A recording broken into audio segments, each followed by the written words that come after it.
Hi, folks. This is Jeff Thomas, Executive Director of Pre-Law Programs here at Kaplan Test Prep. I have been teaching the LSAT and working with law school admissions professionals for the better part of the past 15 years. And I'm here today to talk to you about something you might have heard come down from the Law School Admissions Council yesterday or in the past couple days about the announcement of LSAT-Flex, a new remote proctored take-it-home LSAT opportunity. And this comes on the heels of the cancellation of now the April LSAT in addition to the March LSAT because of the COVID-19 health crisis, of course, facing us all. So I want to share with you guys just a little bit of information about what we know and what we don't know at this point, and invite you to ask us any questions you might happen to have in the comments box below that we'll be able to answer over the coming days as we learn more and more about this new and evolving opportunity. So first of all, LSAT-Flex, as I mentioned, is a remote take-at-home test that is a 3-section LSAT. As you know, the LSAT is normally 5 sections, 2 logical reasoning, 1 logic games, 1 reading comprehension, and an experimental section. The experimental section and that second logical reasoning section are being disposed with. So the LSAT-Flex test is a single sitting, start to finish, 3 35-minute sections with no breaks of 1 logical reasoning, 1 logic games, and 1 reading comp section, not necessarily in that order. The order has not been determined. You will still receive a 120 to 180 score and percentiles correct on each of those sections, just as you would by taking a standard administration of the LSAT. And of course, if you're a student who is qualified for any accommodated testing conditions, such as extended time, those will be honored as well. You'll get your score approximately 2 weeks after testing, and the test itself will be administered in the same interface as the new LSAC digital practice tool entitled LawHub. And so that's great because that means you can practice exactly what the new digital LSAT-Flex will look like on lsac.org. Now, there are a couple things we don't yet know. The first thing is, as I mentioned, the order of the actual 3 sections on test day. My presumption is that will likely be variable.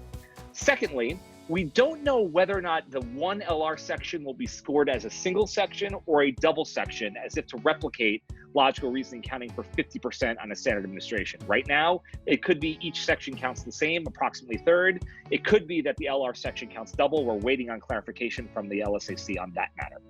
We don't know the specific dates and times of LSAT-Flex yet. We know it's going to be in the second half of May, and LSAC is committed to announcing those dates by Friday, April 17th. And we, of course, don't know yet exactly how you will register for a spot to take LSAT-Flex thus far. Couple of other points that bear mentioning here. This is a very limited use test. If you just think it sounds great to be able to take a 3-section instead of a 5-section LSAT, take it at home without going to the testing center, you might not actually qualify to take it just yet. For one, only students who registered for the April LSAT and therefore have it canceled are eligible to take LSAT-Flex at this time.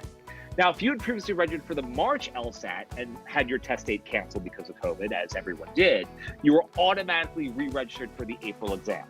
So if you registered for March and did nothing, you were therefore registered for April and you do qualify to take LSAT-Flex.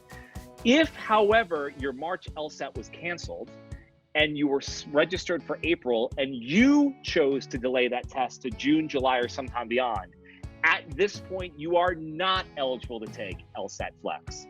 LSAC has indicated on their website that they are looking into the availability for those particular test takers, but at the moment, only students who were registered for the April canceled LSAT are eligible to take the LSAT-Flex exam in May.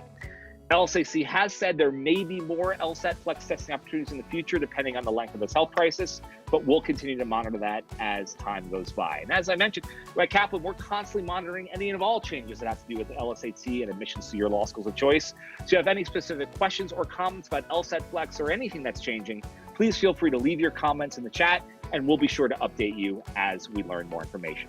Thanks for hanging out with me for a few minutes, and I look forward to chatting with you again soon. Take care.